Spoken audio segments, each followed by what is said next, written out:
ओ दादा खड़ा करो किसी को. हाँ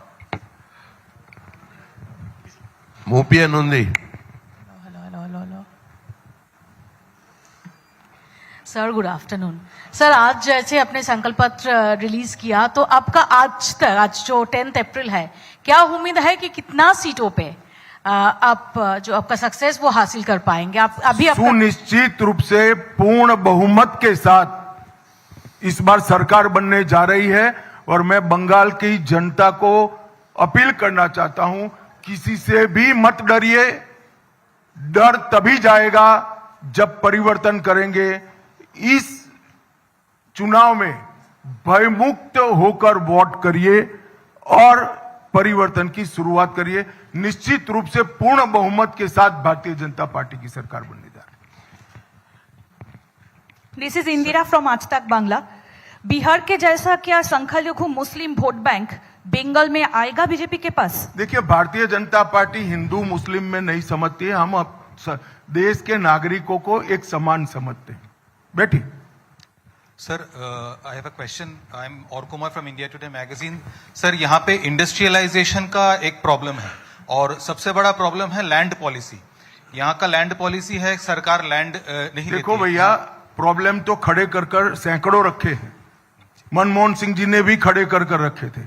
हमने सबका समाधान कर कर देश को विकास के पटरी पर चढ़ाया है. बंगाल की जनता भरोसा करे, मोदी जी के नेतृत्व में हम बंगाल को भी विकास की पटरी पर चढ़ाएंगे.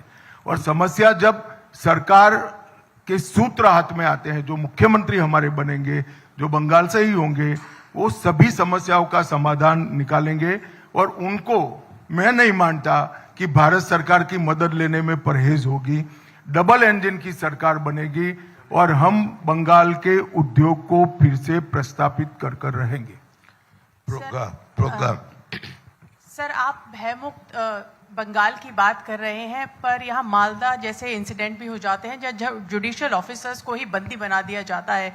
तो कैसे अश्योर करेंगे कि काडर में कॉन्फिडेंस रहे, वो डट कर सामना करें और लॉ एंड ऑर्डर सिचुएशन के लिए भयमुक्त वातावरण हो इलेक्शन के लिए? अच्छा ही हुआ उन्होंने शुरू में प्रयास कर लिया. सुप्रीम कोर्ट ने इसका संज्ञान लिया है, इलेक्शन कमीशन ने संज्ञान लिया है और सुनिश्चित किया है कि इस बार भयमुक्त चुनाव. और भय जनता के मन में है.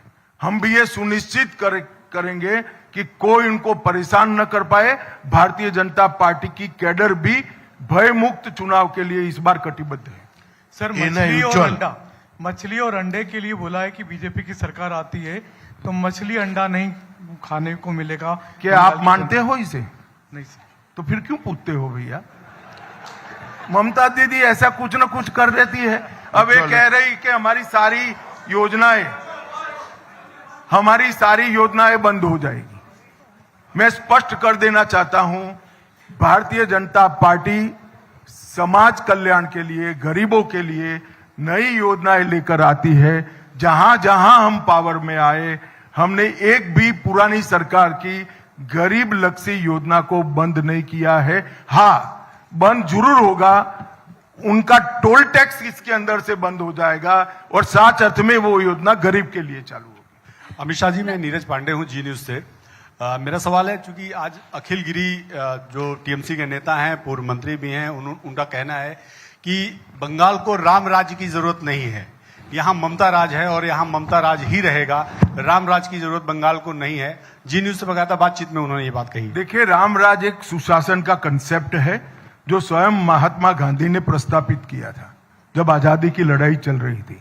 अगर ममता दीदी को ये भी नहीं करना है तो चिंता न करें, उनके पास बहुत कम समय बचा है, वो कर भी नहीं पाएगी. 5 मई से भारतीय जनता पार्टी की सरकार आने वाली है. हम इसको सुनिश्चित रूप से यहाँ पर रामराज की प्रस्तावना करेंगे और सुशासन प्रस्तापित करेंगे. Sir, Rohit Yadav, Bharat Express. Please, just one. Please. Okay. Ujjwal sir जिस तरह से आपने संकल्प पत्र में सभी विषयों को रखा है, लेकिन एक बड़ा मुद्दा बंगाल में सर आप लोग ने भी, प्रधानमंत्री मोदी जी ने भी रखा था कि सिंगूर को लेकर, सिंगूर को जिस तरह कॉरिडोर एक बहुत बड़ा इशू, ममता बनर्जी भी जब अपने कार्यकाल में थी, वो ऑपोजिशन में थी, उस मुद्दे को लेकर वो सत्ता में आई थी। तो सर क्या आप लोगों का सिंगूर को लेके एक कोई मास्टर प्लान है? आपने तो किसी को मैंने लेके कहा बताया, ही है। शायद आपका ध्यान नहीं था, मैं ऑलरेडी बता चुका हूँ। उज्जवल प्लीज प्लीज प्लीज ऐसा नहीं আমি যাকে বলবো সে আসবে উজ্জ্বল মুখার্জি এবিপি আনন্দ बताओ आप क्या कहना मैं चाहते रविकांत हूँ टाइम्स सर, नाउ से। हेल्थ आपने सेक्टर में- घुसपैठ की बात हैं? की। एक सेकंड सर, बंगाल की जनता का कहना है हेल्थ सेक्टर में रिक्रूटमेंट नहीं हो रहा है और हेल्थ में परिषेवा नहीं मिल रहा है बंगाल की जनता को। बीजेपी सरकार आने के बाद इस बारे में कैसे काम होगा? नहीं, हमने ढेर सारी योजनाएं आपको बताई। सबसे पहले तो केंद्र सरकार ने पूरे देश के अंदर हेल्थ के इंफ्रास्ट्रक्चर को मजबूत करने के लिए आयुष्मान इंफ्रास्ट्रक्चर योजना, आयुष्मान योजना, सस्ती दवाइयां देने की योजना, टीकाकरण की मेघधनुष योजना, इंद्रधनुष योजना, ढेर सारी योजनाएं हमने लागू की हैं। मगर ममता जी को डर है कि योजना करते ही मोदी जी यहाँ पॉपुलर हो जाएंगे। इसके कारण बंगाल की गरीब जनता को इसका फायदा नहीं।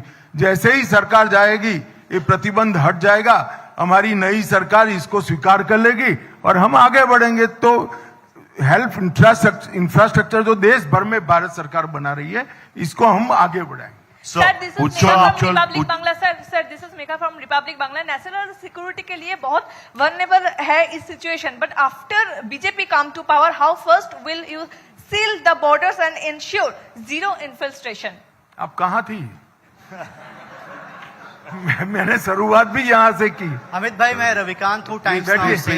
सर आपने कहा कि मैनिफेस्टो पर ही बात हो। उज्ज्वल मुखर्जी एबीपी आनंद प्लीज दादा एक सवाल उज्ज्वल मुखर्जी एबीपी आनंद दादा উজ্জ্বল মুখার্জি এবিপি আনন্দ, তারপরে Ravishankar টিভি9,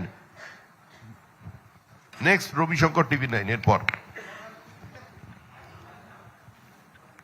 Sir, around 3.1 million people have their name in the tribunal. Will they, what is happening? SIR case. भाई ये गलत प्रेस कॉन्फ्रेंस में पूछ रहे हो, ये चुनाव आयोग को पूछने का मामला है और सुप्रीम कोर्ट को पूछने का मामला है। मुझे क्यों पूछ रहे हो? एसआईआर मैं नहीं करा रहा भाई, चुनाव आयोग करा रहा है। आप क्या बताना चाहती थी? बैठिए भैया। अमित भाई इधर से आप बताइए। आप हाँ कुछ, एक मिनट इनको माइक दे दो पहले। Sir, I'm Papri Chatterjee from ETV Bharat. Actually, what I wanted to ask you is, do we get to see any chief ministerial face from West Bengal for BJP? देखिए sir, मेरा सवाल इसमें ही है, क्या भावी जो मुख्यमंत्री है आपके साथ ही बैठे हुए हैं इनमें से कोई? भाई देखो, हम तो कोई वंश परंपरागत पार्टी नहीं है कि दीदी के बाद भतीजा बनेगा। कोई भी बंगाली बन सकता है। बंगाल का ही बासिंदा भारतीय जनता पार्टी बंगाल का मुख्यमंत्री बनेगा। अब जरा भी चिंता न करिए, वो सक्षम भी होगा, योग्य भी होगा, लीडर भी होगा और सुशासन को प्रस्तापित भी करेगा। अमित भाई, मैं रविकांत हूँ टाइम्स नाउ से। आपने कहा कि अपने संकल्प पत्र में कि जो घुसपैठिए हैं उनको चुन चुन कर बाहर निकालेंगे, लेकिन ममता बनर्जी कह रही हैं कि जो यूपी बिहार के लोग यहाँ पर आ रहे हैं वही बाहरी हैं, वो उन्हीं को घुसपैठिए बता रही। देखिए, ममता जी की व्याख्याएं घुसपैठियों की अलग है। मैंने जो कहा है, जो भारत के नागरिक नहीं हैं, ऐसे सारे घुसपैठिए हैं, उनको हम बाहर निकालेंगे और शरणार्थियों को नागरिकता देने का काम करेंगे। दो अलग व्याख्या है, घुसपैठिया और शरणार्थी। अमित भाई, आपने 3,000 रुपए महिलाओं को पर मंथ देने को कहा, 9,000 रुपए पीएम किसान निधि का कहा, प्रेग्नेंट वुमेन के लिए कहा, अनएम्प्लॉयड यूथ के लिए कहा। तो अपोजिशन का कहना है कि ऐसी स्कीम्स को आप फ्रीबीज कहते थे और आज आप ही ऐसी स्कीम्स लेके आ रहे हैं। देखिए, जिस प्रकार का गड्ढा यहां पर कर रखा है पहले कम्युनिस्टों ने और ममता जी ने, वो गड्ढे से जनता को बाहर निकालना किसी भी सहायता के बगैर संभव ही नहीं है। कोई व्यक्ति अगर बीमार होता है तो उसको शक्ति की दवाइयां देते हैं, इसको फ्रीबीज नहीं कहते हैं भैया। ये बंगाल के युवा, महिला और कृषक की सहायता के लिए है, मछुआरों की सहायता के लिए है। और वो जैसे ही अपने पैर पर खड़े होंगे, अपना रास्ता खुद प्रशस्त करेंगे। कई राज्यों में सफलता के साथ ऐसा हुआ है, मगर गड्ढे से किसी भी सरकारी सहायता के बगैर बाहर नहीं निकल सकते।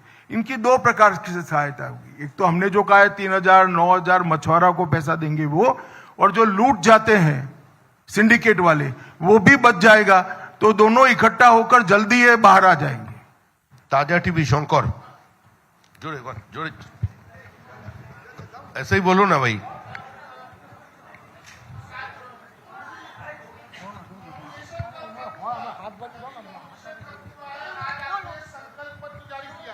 लेकिन इस दरमियान कल नॉमिनेशन खत्म हुआ है, आज आपने संकल्प पत्र जारी किया है, लेकिन इस दरमियान तृणमूल कांग्रेस की तरफ से एक वीडियो जारी किया गया है हुमायूं कबीर को लेकर, जिसपे कहा गया है कि भाजपा ने 1,000 करोड़ रुपए हुमायूं कबीर को दिया है ताकि वोट का ध्रुवीकरण हो जाए। 2 मुख्यमंत्री का नाम इसमें लिया गया। भाजपा का क्या कहेंगे? भाई, आप ममता जी की क्षमताओं से अनजान हो। ममता जी ऐसे 2000 वीडियो बना सकती है। हुमायूं कबीर और Bharatiya Janata Party south pole north pole है, कभी हमारा मेल नहीं खा सकता।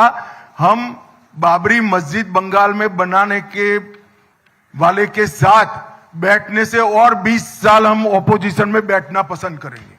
आनंदबाजार पत्रिका বিপ্লব চট্টোপাধ্যায়, আনন্দবাজার পত্রিকা। Honorable Home Minister sir, you have said that you will adopt a zero tolerance policy on infiltrators. Will you publish a white paper on how many infiltrators will live in the state? ये white paper में आ जाएगा। White paper जो सरकार, अभी तो ममता जी ने कहना है हमें कितने गलत इनके पटवारियों ने बनाए हैं दाखले। हमारी सरकार आएगी, हम गिन गिन कर बता देंगे आपको सबसे पहले बताएंगे। अमित पांडे टीवी 18।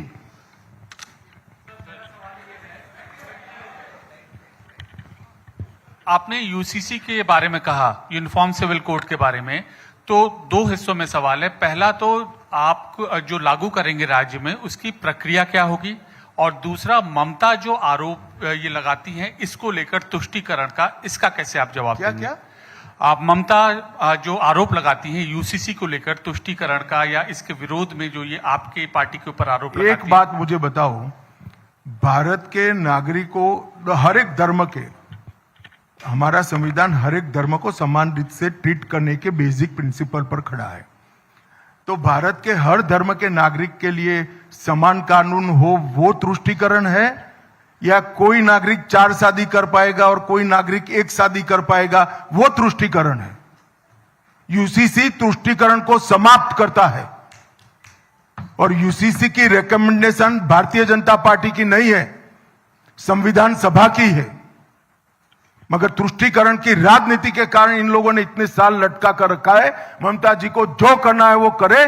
पूरे देश में जहां भारतीय जनता पार्टी की सरकारें हैं, यूसीसी लागू होकर रहे।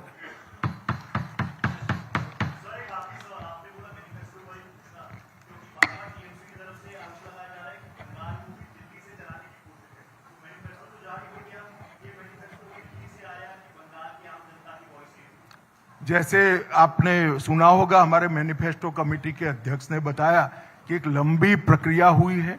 ऑटो वाले, मत्स्य पालन करने वाले, किसान, बेरोजगार युवा, पीड़ित महिला है, बुद्धिजीवी, कलाकार, ये सैकड़ों सेगमेंट के साथ बंगाल में चर्चा कर बंगाल के हमारे मैनिफेस्टो कमेटी के अध्यक्ष के नेतृत्व में ये मैनिफेस्टो बना है। अब दीदी ये बहुत हो गया, ऊपर नीचे, ऊपर दिल्ली से, अब नहीं होगा।